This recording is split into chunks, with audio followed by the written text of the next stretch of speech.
Evie! Well, I'd first of all like to thank you for having me.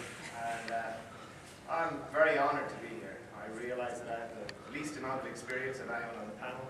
And I, again, am honored to give you a little bit of an insight on how I do things in my situation and realize how spoiled I am in the situation that I'm in. The first question I was given was, how do you make a pack hunt like demons? Well, I sat scratching my head for a long time. I think it's a very broad question.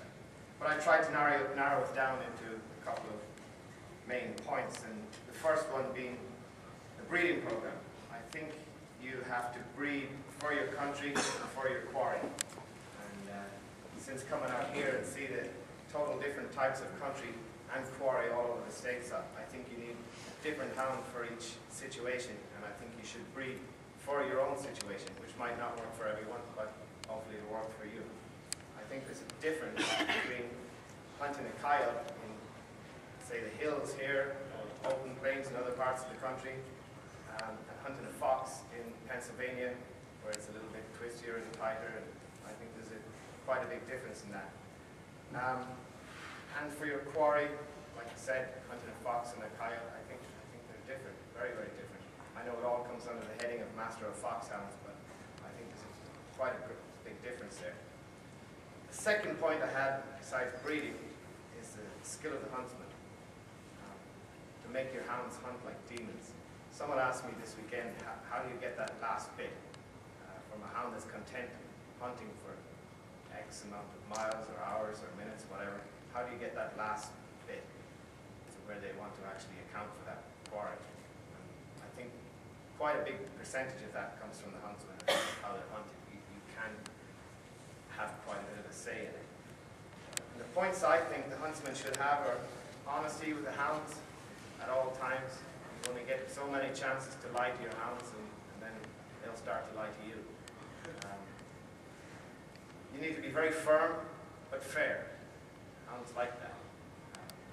Your dog, I think Sir Henry told me a story, the difference between your wife and your dog. Lock both of them in the trunk of the car and see for a week and see who will still come out and love you.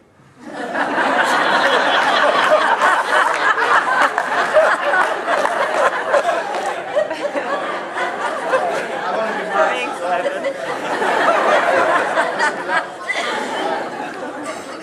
The sense of urgency. I like the sense of urgency. I'm not content to dwindle and bay and kind of go along all day long on the same fox. It frustrates me. I like the action, and believe me, the people behind me like the action. So I'm kind of under pressure to perform. So the sense of urgency, and it comes all the way down to the hounds. You know, that gives them that fire, I think, to hurry up at a check, learn from it, and the next day make it better. You know, and I try and instill that in the whip, my first whip, or anyone's whip. I think whipping in is very important. But when I first started to take over this job, I visited with Chris Ryan and the Scarteens, who everyone probably knows. And he gave me two great pieces of advice.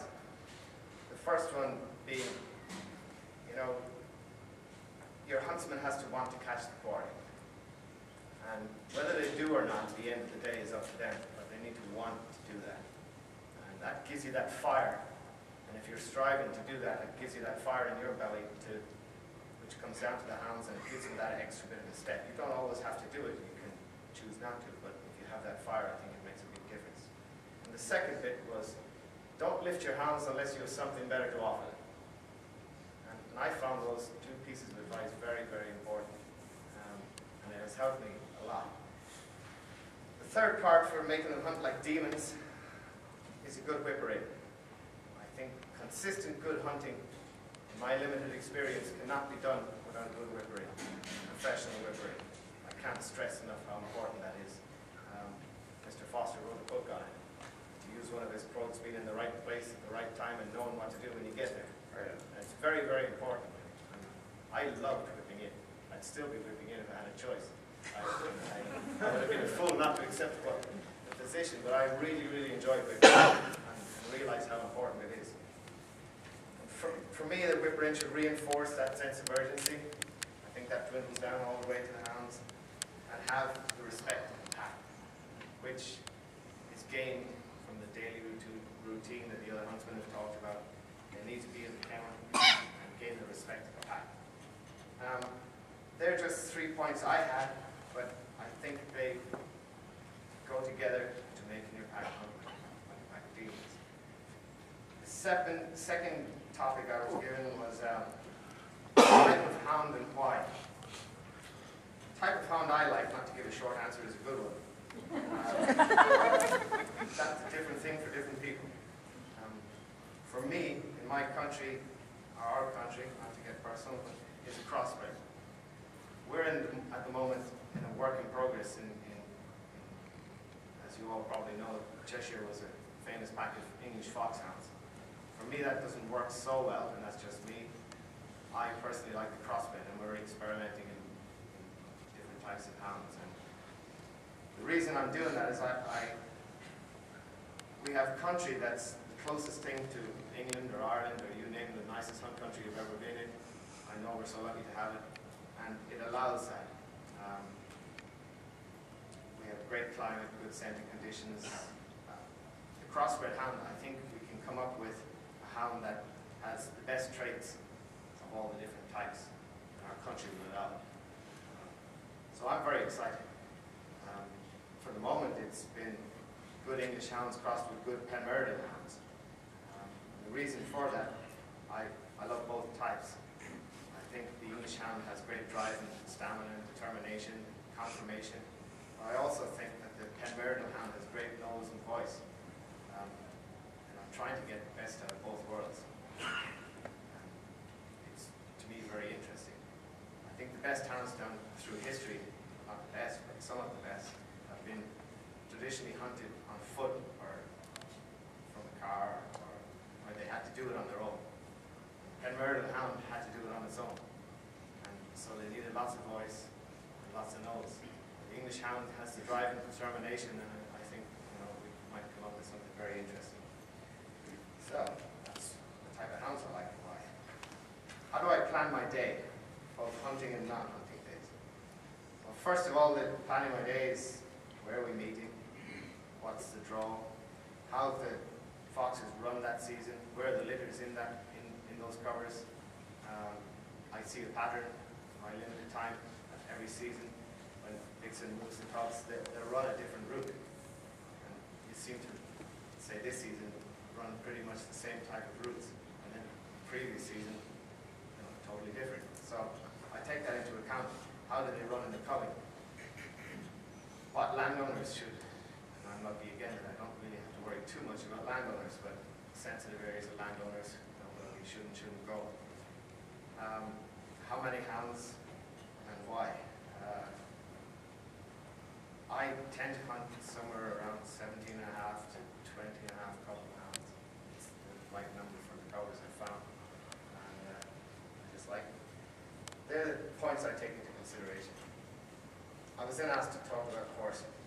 Well, we have 12 to 14 horses, staff horses, between two people for the season.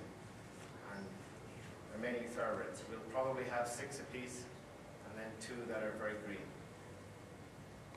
We use thoroughbreds for the main reason being their stamina. The area I'm in, the area is full of race horses and timber horses and hurdle horses. And, there seems to be an abundance of thoroughbreds, and the people behind me are on thoroughbreds and good ones, so I better be on one. So I love the thoroughbred horse, and I had no experience of that before I came to the US. It was half-breds or three-quarter breds or ex-show jumpers.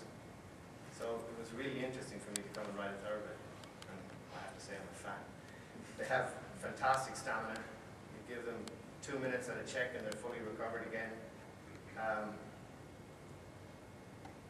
They have a good mentality if you get a good one.